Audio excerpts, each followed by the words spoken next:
Dans le livre des Actes des Apôtres, nous avons le récit justement de ce qui est arrivé aux disciples de Jésus, hommes et femmes assemblés. Lorsque le jour de la Pentecôte arriva, ils étaient tous ensemble en un même lieu. Tout d'un coup, il vint du ciel un bruit comme celui d'un violent coup de vent qui remplit toute la maison où ils étaient. Des langues de feu leur apparurent. Elles se séparaient les unes des autres et il s'en posa une sur chacun d'eux. Et ils furent tous remplis d'Esprit Saint. Et ils se mirent à parler en d'autres langues selon ce que l'Esprit leur donnait d'énoncer.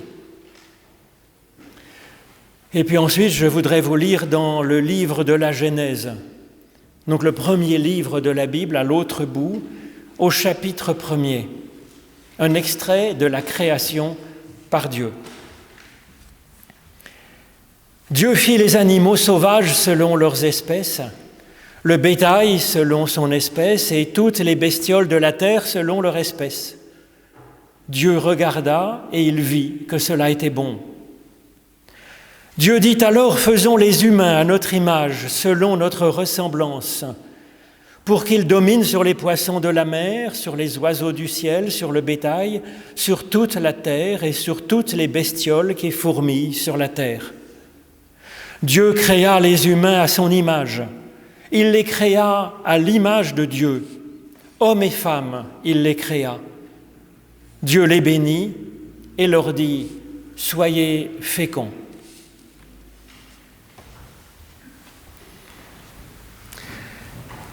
Le philosophe grec du IIe siècle, Épictète, aurait dit « Commence par te demander quel genre de personne tu veux être, et puis après quoi, exerce-toi à agir selon ce modèle. » Il y aurait donc deux étapes. La première consiste à se donner une visée. Épictète parle alors de prohairesis, terme que l'on utilisait à l'époque pour dire le choix d'une profession. Quand on est jeune, même pour Charlie qui a à peine quelques années, on commence déjà à lui demander « Qu'est-ce que tu voudras faire plus tard quand tu seras grand ?» Alors c'est un peu énervant pour les enfants, bien sûr, mais même si l'on n'en sait rien, c'est une bonne question à se poser, parce que c'est une part cruciale de notre vie de choisir ce qu'on aimerait devenir. Alors pour le choix d'un métier, bien sûr, c'est vrai, on peut encore changer au cours de route, comme je l'ai fait d'ailleurs, mais c'est encore plus important, à mon avis, pour le choix du type de personne que l'on aimerait devenir. Est-ce qu'on aimerait devenir une sorte de requin ou une personne qui pense aux autres? Est-ce qu'on aimerait être une sorte de plante verte qui se laisse vivre tranquillement en profitant de la terre et du ciel, passivement? Ou une personne qui creuse les questions du sens, une question qui cherche à améliorer le monde autour d'elle? Et donc la Bible, particulièrement dans la Bible les évangiles du Christ, nous propose d'avoir comme visée Dieu, tout simplement, rien de moins. Le Dieu bon, le Dieu libre, le Dieu fidèle et créateur de bonnes choses, le Dieu qui est source de vie et de joie. Alors bien sûr, c'est une sacrée ambition, c'est une ambition sacrée. Le Christ incarne cette visée. Le chrétien n'est pourtant pas une personne parfaite. C'est une personne qui choisit d'avoir cette haute visée, qui regarde le Christ pour devenir un peu plus à l'image de Dieu. Commence par choisir quelle personne tu voudrais être, nous dit donc Épictète. Eh bien, nous aimerions être à l'image de Dieu, comme le Christ l'a été. C'est là-dessus que conclut l'Évangile par la bouche de Pilate, le procureur romain, qui offre Jésus à la foule en colère, disant « Voici l'homme ». Alors on y entend un H majuscule, bien entendu. Voici l'humain véritable.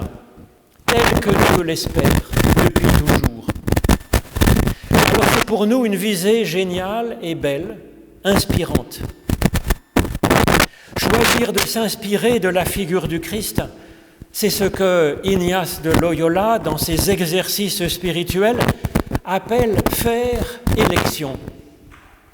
Comme dans une votation, nous sommes appelés à choisir une personne pour qu'elle nous gouverne. Nous avons à choisir dans notre vie quel type de façon d'être nous choisissons pour que cela règne sur notre devenir, sur notre évolution. C'est à la fois un choix théorique, mais c'est aussi un choix pratique et concret, comme nous le rappelle Épictète.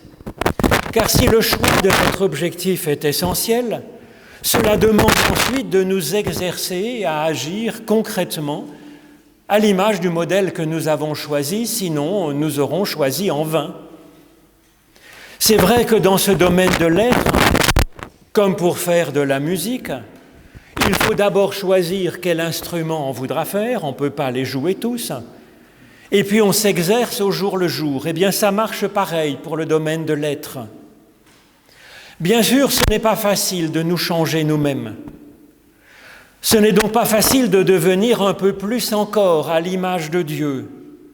Comment faire ?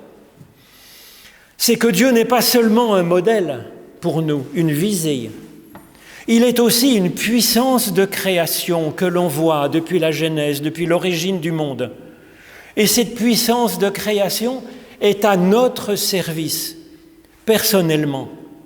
C'est ça qu'on appelle en fait l'Esprit Saint. Une puissance de création qui nous est donnée, qui vient comme en nous, comme une dynamique d'évolution, que nous pouvons mobiliser en nous-mêmes. Et alors elle travaille pour nous faire évoluer, pour continuer à nous créer. C'est ce que nous fêtons à la Pentecôte, dans toutes les églises chrétiennes, partout dans le monde, depuis 2000 ans. Dans ce récit, l'Esprit est donné, non pas globalement à l'humanité comme une grande flamme, mais le texte insiste bien pour dire qu'il y a un petit bout de flamme pour chaque personne présente, bien sûr, hommes comme femmes, les apôtres, les disciples et tous les autres. Alors voilà ce qui nous est donc dit. Ce récit est donné. Est-ce que l'Esprit est donné ? Est-ce que ça fait de nous une personne parfaite aujourd'hui ? Non. L'Esprit, c'est comme un moteur interne qui nous permet d'évoluer et de devenir ainsi un peu plus au jour le jour à l'image de Dieu, ce Dieu bon et créateur, comme le dit le livre de la Genèse. Seulement le récit de Pentecôte, il vous dit que dès aujourd'hui, vous êtes déjà à l'image de Dieu, que cela vous a déjà été donné et que cela se déploie encore. Alors pour essayer de vous en rendre compte, je vous propose un exercice pratique. Nos 4 catéchumènes vont vous distribuer, allez-y, vont vous distribuer un cadeau de Pentecôte. C'est un petit miroir comme ça, qui ressemble en fait à cadre d'un tableau ancien. Vous pourrez vous regarder dans ce miroir et voir votre visage. Alors il y a une légende, comme dans beaucoup de tableaux, il y a une légende sur le tableau qui dit son auteur et ce que le tableau représente. Alors, vous pouvez vous voir, et la légende, c'est que Dieu vous a créé à son image. Vous êtes un autoportrait de Dieu. Alors, quand on se regarde dans le miroir, on est souvent déçu par notre propre visage, en fait. Eh bien, cela ne devrait pas, car c'est l'image de Dieu que nous voyons dans le miroir. L'image de Dieu, cela nous dit notre infinie bonté.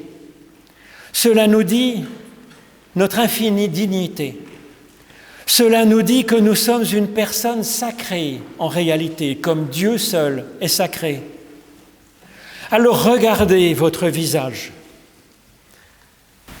Donc regarder notre visage dans le miroir devrait nous inspirer légitimement de la fierté. En ce visage que je regarde, c'est dans une certaine mesure Dieu que je vois. Sa parole a été faite chair en nous. Qu'est-ce que j'observe dans ce visage qui me regarde en fait dans le miroir? Je vois une tête qui pense, des yeux qui regardent et qui expriment un sentiment, le sentiment de l'instant, de l'amour, de la colère, de la joie, de l'humour, de l'intelligence. J'aperçois, en inclinant un peu, des oreilles qui permettent d'entendre. Je vois en plein milieu un nez pour sentir et pour respirer. Je vois une bouche pour sourire, pour manger, pour déguster et pour parler. Chacun de ces éléments, en fait, me parle de Dieu, de sa bonté pour moi, de son action pour moi, pour nous tous. Et ces caractéristiques me disent que je suis bien, en réalité, à l'image de Dieu. Dieu nous écoute, nous dit la Bible. Il ne nous écoute pas seulement, il nous entend, il nous comprend et il nous parle. Ce visage que nous voyons dans le miroir est équipé d'origine pour écouter et pour communiquer. Dans la prière, c'est ce que nous faisons avec Dieu. Et puis nous écoutons et communiquons aussi avec les autres. Dieu nous regarde et il nous voit. Et il nous voit et il nous aime. Nous sommes une merveille à ses yeux et nous ne le savions pas. Nous sommes souvent déçus par nous-mêmes. Pour Dieu, nous sommes en l'état une merveille. Alors en regardant notre visage dans le miroir, nous pouvons méditer sur la façon dont Dieu nous regarde. Et nous pourrions apprendre à nous voir nous-mêmes autrement, en profondeur, avec bienveillance, et découvrir que nous sommes une merveille en réalité. Et puis nous voyons une tête, Dieu a une pensée propre, il a de bons projets pour le monde et pour nous. Alors en voyant notre tête dans le miroir, nous voyons un organe incroyable. Donc l'enveloppe, mais à l'intérieur, nous avons un organe absolument incroyable qui nous donne d'avoir non seulement nos propres idées, d'élaborer nos propres projets librement, mais qui a en plus une personnalité. C'est absolument hallucinant. Dans le miroir, nous voyons que nous avons une tête. Alors pour peu que l'on observe, que l'on exerce un peu cet organe qui est à l'intérieur, qui est notre cerveau, ça devient un outil absolument formidable. En voyant notre front dans le miroir, nous voyons que nous avons reçu en cadeau d'avoir cette qualité proprement divine de la pensée et de la personnalité. Et puis nous voyons en plein milieu notre nez, en plein milieu, qui est fait pour inspirer ce souffle qui nous fait vivre. Alors on ne peut pas voir l'air que nous respirons. Pourtant, si on arrête de respirer, ne serait-ce qu'une minute, on se rend compte que quand même, il y a de l'air qui existe. On ne peut pas voir Dieu, mais nous avons autant besoin d'air que de ce souffle de Dieu qu'on appelle l'Esprit et qui nous est donné à la Pentecôte. C'est ce qui nous permet de vivre, de nous élancer dans la vie d'une belle façon, de faire des projets de création pour un monde plus juste, plus beau, plus humain, plus fraternel, plus inspiré par Dieu. C'est cela que nous rappelle notre nez en plein milieu de notre visage de Dieu.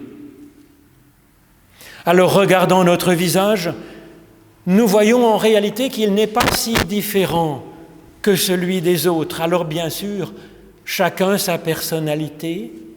Sur notre visage s'impriment aussi, peu à peu, nos sourires anciens, nos peurs, nos espérances, nos projets, nos lamentations.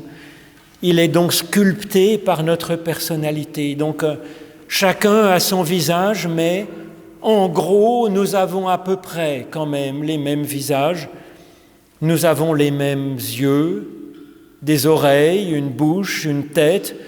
Et puis nous avons cette fragilité du visage, cette vulnérabilité de notre visage ouvert, découvert, exposé, si fragile avec ces orifices qui se développent dans notre visage.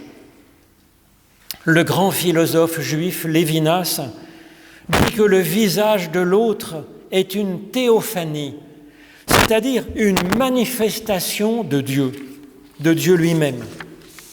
En effet, ce visage, dans sa vulnérabilité, il nous dit cette parole à travers l'autre qui me regarde. Tu ne me tueras pas. C'est la parole que Dieu a dit à Moïse sur le sommet du mont Sinaï, et donc à travers le visage de l'autre que je regarde, cette parole essentielle résonne à nouveau pour moi.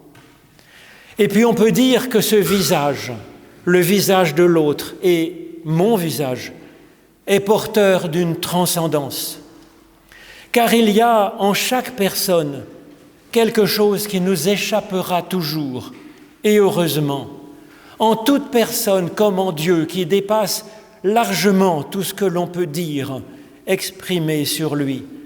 Toute personne est au-delà de sa carte d'identité, de son numéro d'AVS, de ce que l'on peut penser sur cette personne.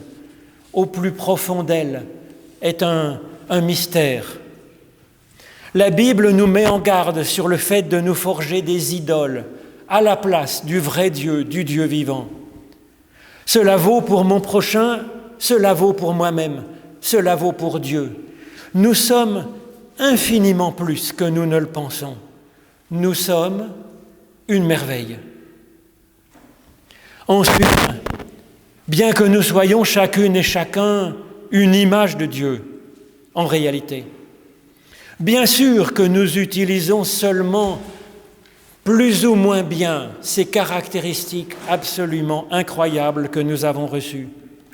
C'est pourquoi tout visage, le mien comme celui de la personne avec qui nous communiquons, tout visage appelle à la miséricorde. Il n'est pas facile de vivre cette vocation immense qu'il y a d'être porteur de Dieu dans ce monde si complexe. Et puis les relations humaines sont toujours compliquées. Elles sont toujours troublées, tordues par notre peur de l'autre, avec notre visage si vulnérable. C'est pourquoi nous avons tant besoin de l'Esprit de Dieu, de son souffle et de sa paix qu'il met à l'intérieur de nous-mêmes et que nous recevons, que nous remettons sur le dessus par la prière quotidienne. Oui, Dieu nous donne en abondance son Esprit Saint. Il nous le donne chaque jour un peu plus. Il nous donne cette paix et ce souffle et il nous envoie en mission dans ce monde que Dieu aime pour faire ce que nous pourrons, à notre idée, selon notre personnalité, selon ce que nous sentirons. Et nous serons dans ce travail avec Dieu. Nous serons aussi en équipe avec tous les hommes et les femmes de bonne volonté. Amen.